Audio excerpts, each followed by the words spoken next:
بسم اللہ الرحمن الرحیم۔ معزز حضرات، خواتین، السلام علیکم۔ آپ آدم ڈے کے سلسلے میں تشریف لائے، ہم سب حاضرین اور منتظمین آپ کا شکریہ ادا کرتے ہیں۔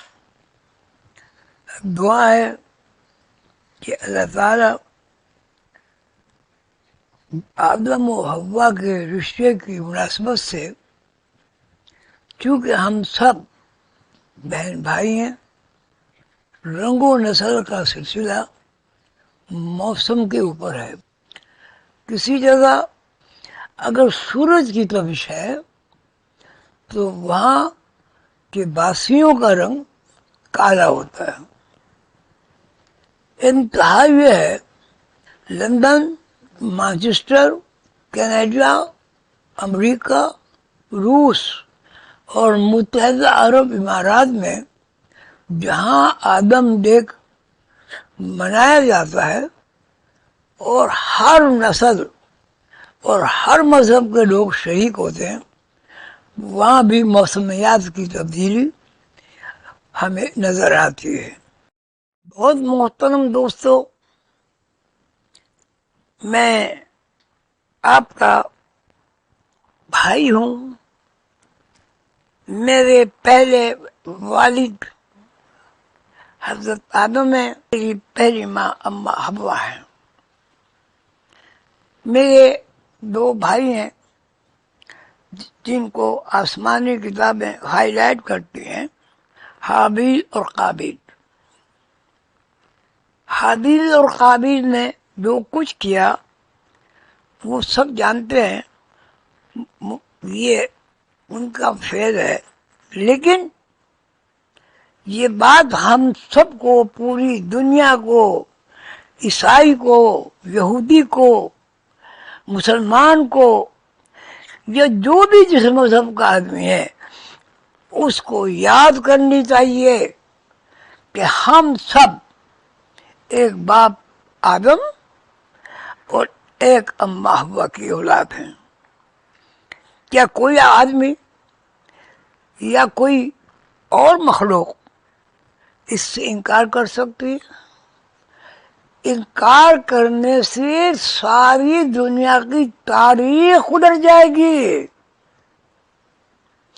اگر ہم نے یہ انکار کر دیا کہ ہم آدم و حوا کے بیٹے نہیں ہیں تو ہماری پہچان گمنامی بن جائے گی۔ ہر درخت جاڑ سے پہچانا جاتا ہے۔ درخت کی جاڑ کو اگر کاٹ دیا جائے تو درخت سوکھ جائے گا، مرجھا جائے گا اور بے اولاد ہو جائے گا، یعنی پھل نہیں دے گا۔ بہت محترم دوستو، میری اس گفتگو کا خلاصہ یہ ہے کہ ہم سب حضرت آدم ماں حوا کے اولاد ہیں۔ ہمارے دو بھائیوں میں ایک بھائی نے سرکشی کی، اللہ کی نافرمانی کی، قانون قدرت حرکت میں آ گیا، اور دوسرے بھائی نے انکسار کیا، عاجزی کی، تابعداری دی، اللہ کو وحدانیت میں مانا، تو اس کے لیے دوسرا رخ متعین ہو گیا۔ جو لوگ پہاڑوں میں جا بسے ان کی شکل و صورت میں فرق آ گیا۔ جہاں سردی زیادہ ہے، سورج کی کرنیں کم پڑتی ہیں، وہاں کے لوگ سرخ جمع سفید ہو جاتے ہیں، جیسے لندن ہے، امریکہ ہے۔ اور جہاں سورج کی تپش زیادہ ہے وہاں لوگ سیاہ ہو جاتے ہیں۔ آپ غور کیجئے، ایک آدمی بالکل گورا سفید اور سرخ رنگ کا ہے، وہ دھوپ میں مزدوری کرتا ہے، کچھ دنوں کے بعد اس کا اصلی رنگ سیاہ رنگ میں تبدیل ہو جاتا ہے۔ کیوں؟ آپ کہتے ہیں سورج کی تپش سے رنگ کالا ہو گیا ہے، سورج کی تپش سے رنگ سانولا ہو گیا ہے۔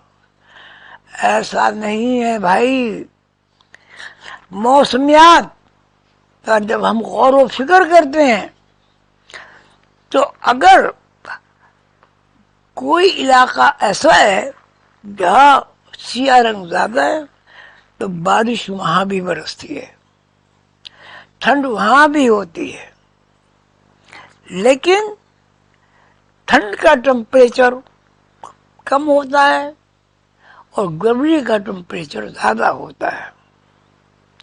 میں آپ سب حضرات و خواتین سے پوچھتا ہوں کہ ٹمپریچر کیا چیز ہے؟ آپ کہیں گے سورج کی تپش، اگر گرم ہے تو گرمی ہے، سورج اگر نمایاں نہیں ہے، اس کے اندر کی کرنیں ظاہر نہیں ہوتی تو ٹھنڈ ہے۔ یہ گرمی اور ٹھنڈ کا محسوس ہونا کیا ہے؟ ہم سردی میں گرم کپڑے کیوں پہنتے ہیں اور گرمی میں ٹھنڈے کپڑے کیوں پہنتے ہیں؟ آپ کہیں گے کہ سردی لگتی ہے اور دوسرے لوگ کہیں گے گرمی لگتی ہے۔ یہ گرمی سردی کیا ہے؟ آپ کہتے ہیں سورج کی تپش زیادہ ہوگی تو گرمی ہے، سورج کی تپش کم ہوگی اور چاند کی کرنیں سارے عالم میں بکھر جائیں گی تو سردی ہوگی۔ لیکن اگر سردی کو ہم گرمی میں بدلنا چاہیں تو ہم سہارا لیتے ہیں، آتش کا ماحول یعنی آگ کا ماحول ایسا ہو جائے کہ آپ سردی سے محفوظ ہو جائیں گے۔ سوال یہ ہے کہ آگ سردی میں گرمی کیوں پہنچاتی ہے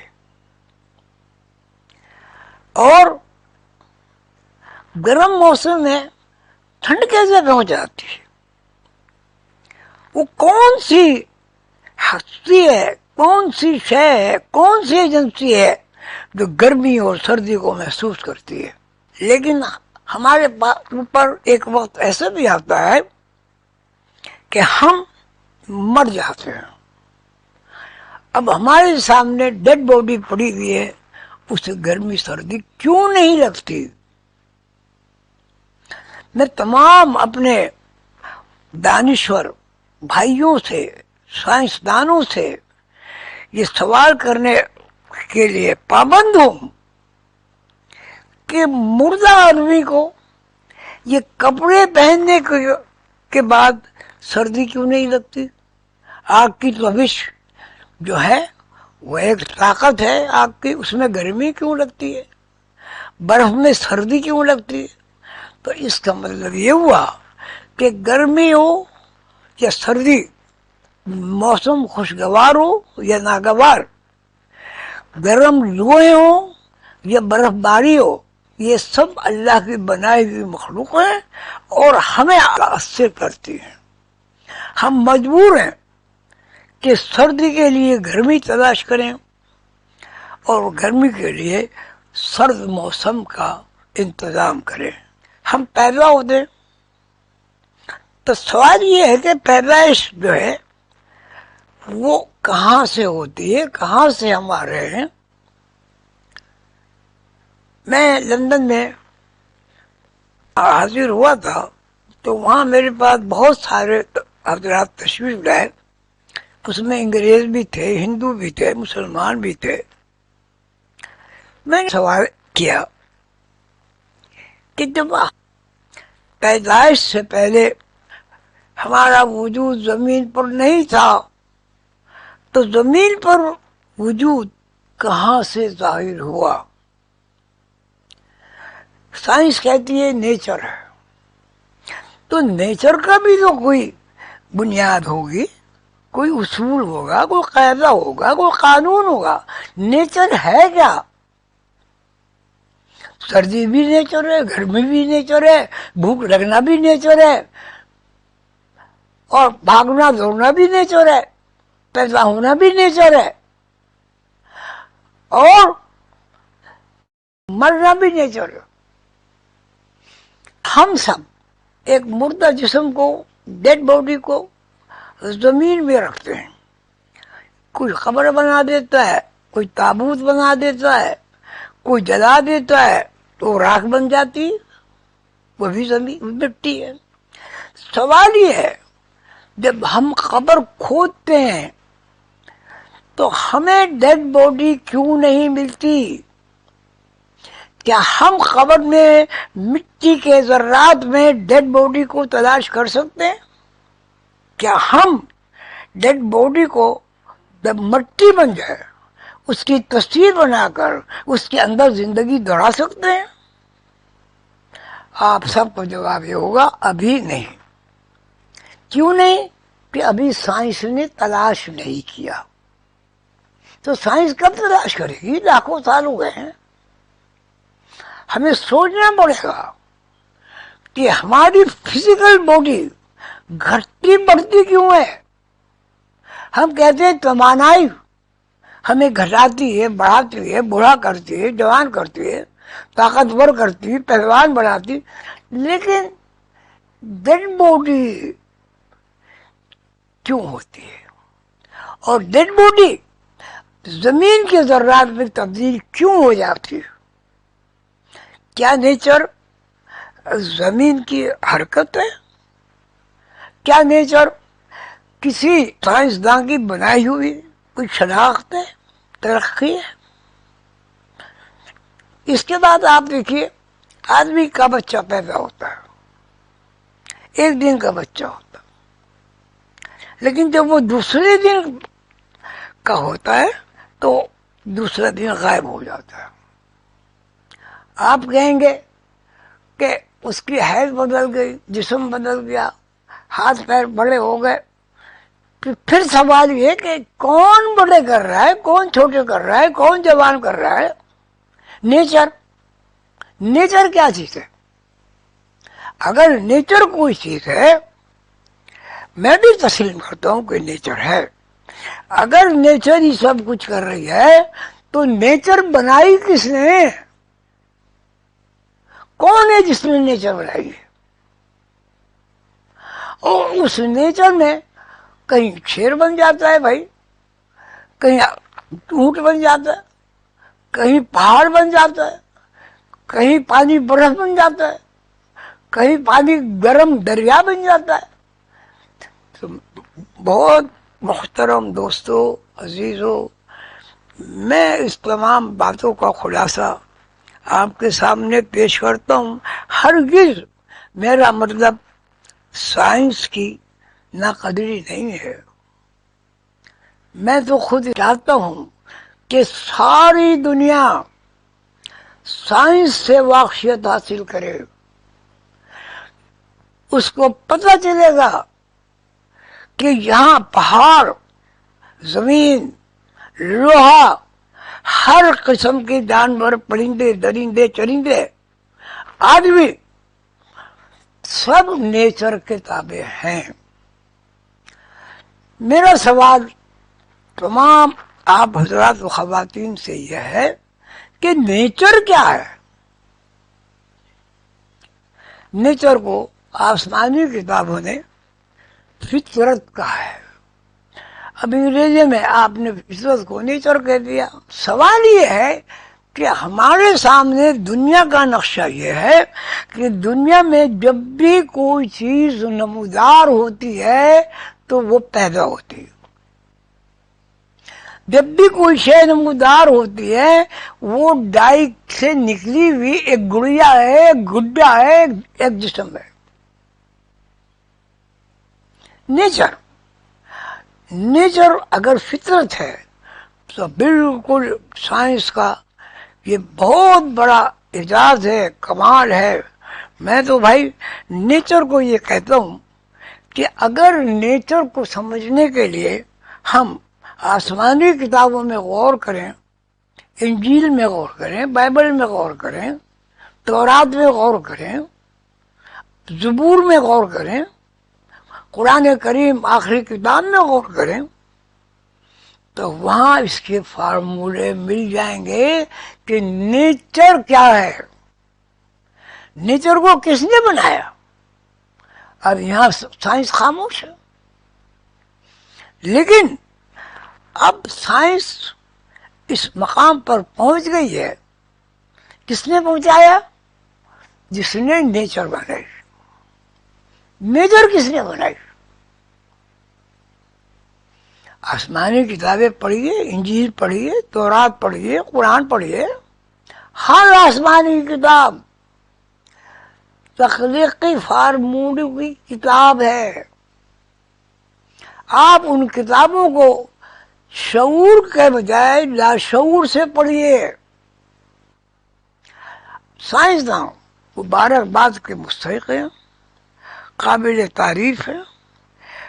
انہوں نے یہ بہت بڑا کام کیا ہے اور پوری انسانی برادری کے لیے احسان عظیم کیا ہے کہ انہوں نے نیچر کو روشناس کرایا کہ یہ بھی نیچر سے، یہ بھی نیچر سے، یہ بھی نیچر سے. یہ اتنا بڑا سائنس کا کام ہے کہ کسی بھی طرح اس کو نظر انداز نہیں کیا جا سکتا. لیکن مجھ فقیر کا سوال یہ ہے کہ نیچر کو کس نے بنایا؟ نیچر کو اگر کسی نے بنایا تو اس کا قرآن پاک میں ترجمہ یہ ہے، انجیل میں انگریزی میں بھی ہے، فطرت اللہ التی فطر الناس علیہا لا تبدیل لخلق اللہ. ہم نے ایک چیز بنائی، اس چیز کا نام اگر ہم نیچر رکھیں، ہم نے نیچر بنائی اور اس سے آدمی بنایا. نیچر سے آدمی بنانے کا مطلب یہ کہ ابا آدم اماں حوا دونوں کو یکجا کیا، ایک دوسرے کے اندر جذب کیا، اور اس جذب کے اندر ماں کو یہ اللہ تعالیٰ نے حقوق عطا کی ہے کہ اس نے دو ملاپوں کو ایک جگہ کر ڈائی کی طرح تخلیقی پروسیس کو پروان چڑھایا. لیکن وہ پروان چڑھانا جب ہے جب پہلے سے تخلیق موجود ہے اور پہلے سے خالق اللہ تعالیٰ نے کن کہا. تو یہ ساری آبادی، سارے آسمان، ساری زمینیں، سب کچھ، میں، آپ، سب اللہ کی مخلوق ہیں. اس لیے مخلوق ہیں کہ ہمارا وجود جب یہاں ظاہر ہوتا ہے تو زمین سے نہیں، آسمانوں سے ظاہر ہوتا ہے. اس میں ٹائم کا عمل دخل ہے. اللہ تعالیٰ ایسی تخلیق کرنے والے ہیں جس میں ٹائم زیر بحث آتا ہے، وقت زیر بحث آتا ہے. وقت اللہ کی وہ تخلیق ہے جو ہمیں زمین پر نظر آتی ہے، آسمان پر نظر آتی ہے، پہاڑوں میں نظر آتی ہے. پہاڑوں میں برف گرتا ہے، نئے نئے درخت ہوتے ہیں، ٹھنڈ ہوتی ہے. افریقہ میں گرمی ہوتی ہے، لندن، امریکہ اور دوسرے مغربی شہروں میں ٹھنڈ بھی ہوتی ہے، گرمی بھی ہوتی ہے. یہ نظام کون چلا رہا ہے؟ کیا بجلی کے پنکھے چلا رہے ہیں؟ یہ نظام کیا آپ کے درخت چلا رہے ہیں؟ اگر درخت چلا رہے ہیں تو ہوا کس نے بنائی ہے؟ اگر ہوا نظام چلا رہی ہے تو اس کا ایک وجود ہے. ہوا جسم کو لگتی ہے، بڑی بڑی آہانی ملنے کے توڑ کے اس طرح پھینک دیتی ہے کہ وہ نظر آتی کہ اینٹ کوئی تھی ہی نہیں. وہ کیا چیز ہے؟ سورج کی تابش کیا چیز ہے؟ ہم کہتے ہیں سورج کی روشنی. بھئی سورج کی روشنی سورج میں کہاں سے آ رہی ہے؟ میں مختصر کرتا ہوں. بات یہ ہے کہ ہم اس زمین پر رہتے ہیں. زمین کا نظام کون چلا رہا ہے؟ زلزلے کیسے آ رہے ہیں؟ آپ تو فشا زمین کے 20 فٹ نیچے آگ کی دہک کس طرح ہو رہی ہے؟ آپ کہتے ہیں کہ تیل سے ہو رہی، تو تیل کون بنا رہا ہے؟ آپ کہتے ہیں تیل بیج میں بنتا ہے، تو بیج کون بنا رہا ہے؟ اگر دھوپ نہ ہو ہر چیز مر جائے گی، اگر روشنی نہ ہو، چاند نہ ہو، ہر چیز کڑوی بن جائے گی، مٹھاس سے آدمی محروم ہو جائے گا۔ اللہ تعالیٰ ہم سب کو توفیق عطا فرمائے کہ ہم اس دنیا میں رہتے ہوئے اس بات کو سمجھنے کی کوشش کریں کہ ہر چیز پیدا کیوں ہوتی ہے، اور پیدائش کا جو حکم ہے وہ کہاں سے وارد ہوتا ہے، اور جب پیدائش ہوتی ہے تو اس کی زندگی کے جو عوامل ہیں، کھانا ہے، پینا ہے، بڑھنا ہے، بیمار ہونا ہے، صحت مند ہونا ہے، وہ کس نظام کے تحت چل رہا ہے؟ کو اللہ تعالیٰ کے نظام کے تحت چل رہا ہے، جو ہمیں آسمانی کتابیں بتاتی ہیں۔ آپ سب حضرات سے میں درخواست کرتا ہوں، میں انتہائی درجے سائنس کا قدردان ہوں۔ میں سب اپنے شاگردوں کو کہتا ہوں، بھائی علم مذہب کے ساتھ ساتھ سائنس بھی پڑھو۔ اللہ تعالیٰ آپ سب کو خوش رکھے، آپ کو صحت عطا فرمائے۔ میں فقیر آدمی ہوں کہ موجودہ سائنس بلا شبہ ایک بہت بڑی ترقی، اور بہت بڑی ترقی کا دار و مدار بڑے دماغوں پر ہے، سائنٹسٹ لوگوں پر ہے۔ یہ سائنس اس طرف چل رہی ہے جہاں لوگوں کو نقصان پہنچتا ہے۔ ہمیں وہ سائنس چاہیے جو لوہے کے بارے میں قرآن اور بائبل اور دوسری آسمانی کتابیں بیان کرتی ہیں کہ اس کے اندر ہم نے لوگوں کے لیے فوائد بنائے ہیں۔